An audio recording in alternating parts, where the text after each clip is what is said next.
Did you hear about this story? Today, when I was on Instagram, I just happened to come across this news story of this lady. She is complaining that she spent over $6,000 on this wedding coordinator who turned her wedding day into a day from hell. So, in this video, I'm going to show you what happened, and then, of course, we are going to talk about it. I want to give you my professional opinion on what I think went wrong. But before I do that, let me formally introduce myself. My name is Lanyel Kuzar, and this is Yes Event Academy, where we talk about all things events. And if you are interested in starting your own event decorating business, I have classes that can help you. A viewer named Ashley Lopez wants to warn others about her experience. She says a Philadelphia wedding coordinator turned what was supposed to be her dream day into a total nightmare. She's Christian based. She calls herself the fairy godmother. She called herself the fairy bride mother. Ashley Lopez wished from the fairy bride mother the wedding of her dreams in Center City. She takes care of the catering, the wedding decorations, the DJ, and more, even promising to marry the bride and groom. So let's stop right there. This wedding coordinator was responsible for the decorations, the DJ, the catering, and she was also going to marry the couple. That's a lot. Lopez paid the wedding coordinator over $6,000 in advance to get a discounted rate, but says the so-called fairy bride mother failed to deliver on her promises. I walk into a venue and the first thing I get told is like, this has been a day from hell. And I'm like, oh my God, like, what do you mean? Lopez says an hour before the wedding, the fairy bride mother told her the caterer had been in a car accident. Oh my gosh. I hope that caterer is okay. But this is what can happen on the day of an event. If you're depending on other vendors and something happens with those other vendors, you're still on the hook for whatever that other vendor was supposed to do. But let me just say this. I mean, you can't help being in a car accident. So I can't blame the caterer for being in a car accident, right? That's an emergency. My whole point is when there is an emergency or when something comes up, it's really hard when you don't have a plan B.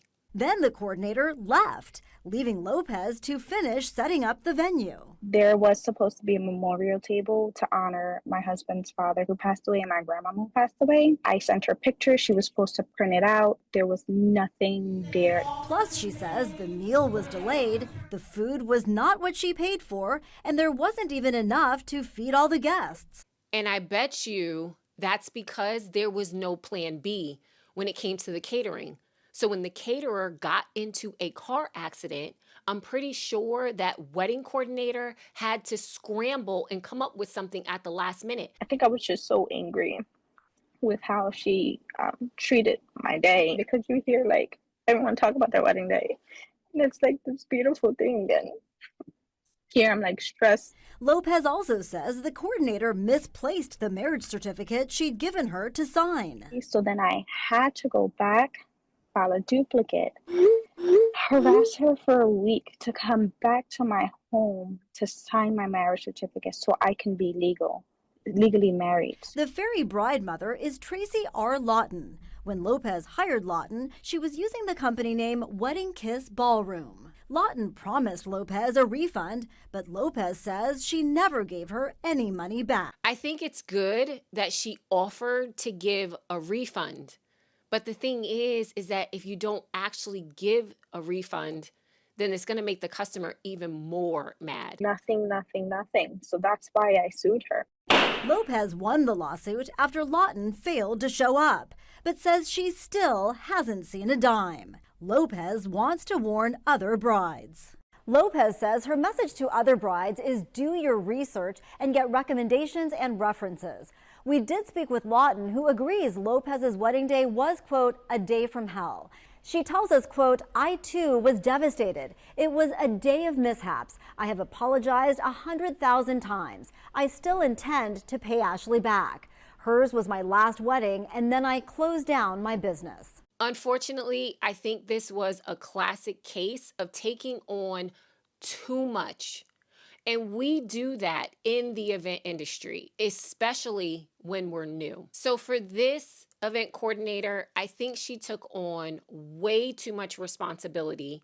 Most likely, she was setting up this event by herself. She was handling and managing everything by herself, and everything just fell through on the day of.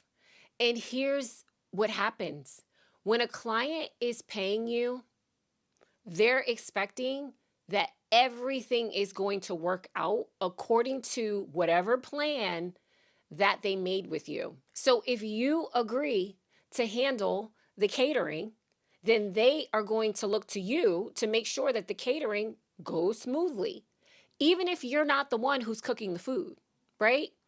If you are overseeing the DJ, they are expecting that that DJ is playing the songs and doing the things that they want the DJ to do. So when you step into a wedding coordinator role, you are agreeing to overseeing everything. And most of all, you are agreeing to make sure that everything goes smoothly. Okay. That's what the client is hiring you for. The client understands that there may be emergencies that happen on that day. The clients understand that things may come up on the day of their event, on the day of their wedding, but they're expecting you to handle it. They're expecting that you will handle it, smooth it out, do what you got to do, make sure their event runs smoothly. That's like the whole purpose of hiring an event coordinator. You have to understand the responsibility that you are taking on. That's the reason why I never wanted to be an event coordinator and I never wanted to be an event planner because I didn't want to take on the responsibility of other vendors. I only wanted to be responsible for myself and my decorations. So what happened in this situation, I'm pretty sure that the client signed the contract directly with that wedding coordinator. And that wedding coordinator probably hired everybody else, right?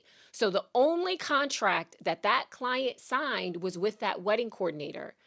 Most likely they didn't sign a contract separately with the caterer. And see, here's my thing.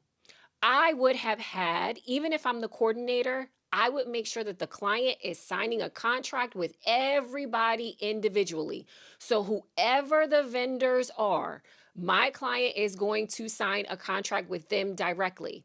That way, when the caterer got into a car accident and the caterer was not able to deliver the food, right? Of course, we are wishing the caterer well. We want the caterer to be well.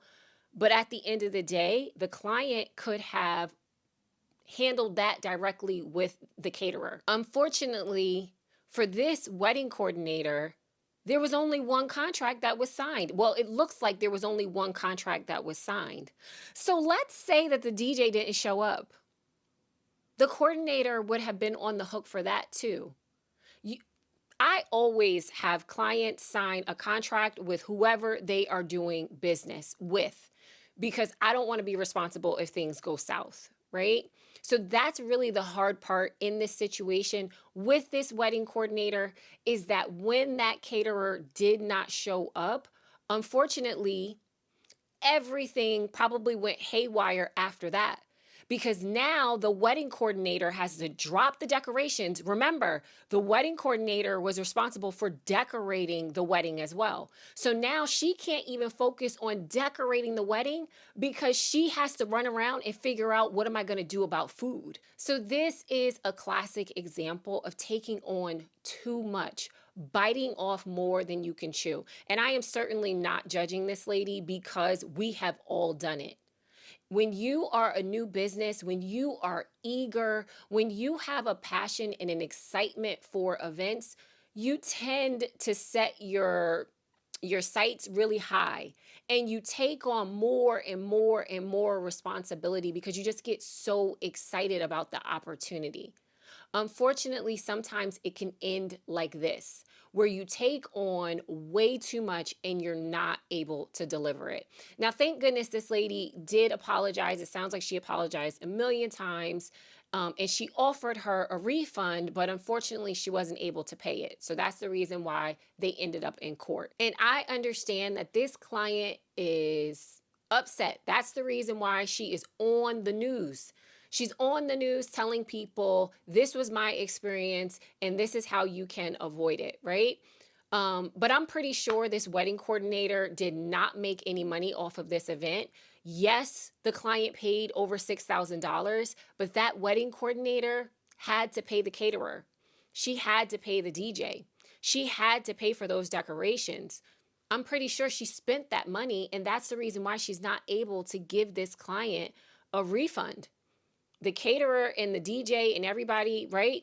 They're going to keep that money. They're not going to give her her money back. So I think it is unfortunate, right? This is another unfortunate situation where the client is crying and upset because she did not get the wedding that she feels like she deserved. But let's go back to the beginning of the video because I just want to point out something.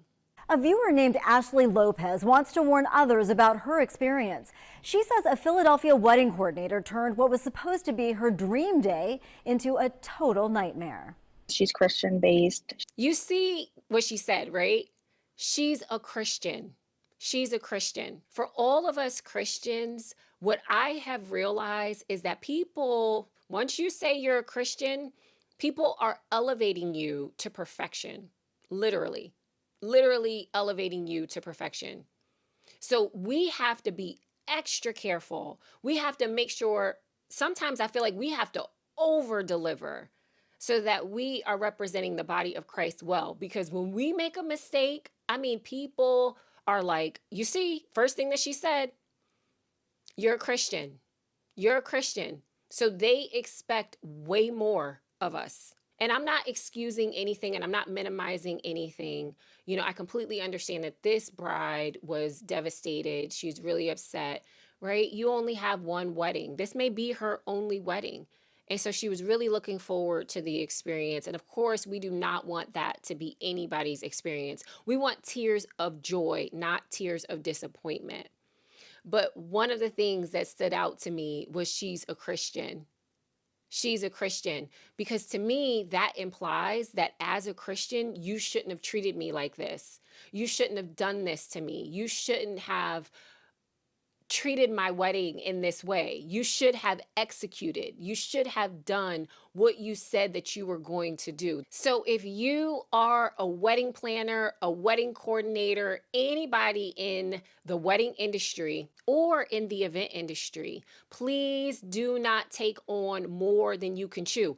If you are coordinating an event, the client is simply hiring you to oversee the event. That's it. The client is going to give you the names of the vendors. They're going to give you the decorations. They're going to say, hey, can you set this up? Can you do this? Can you do that?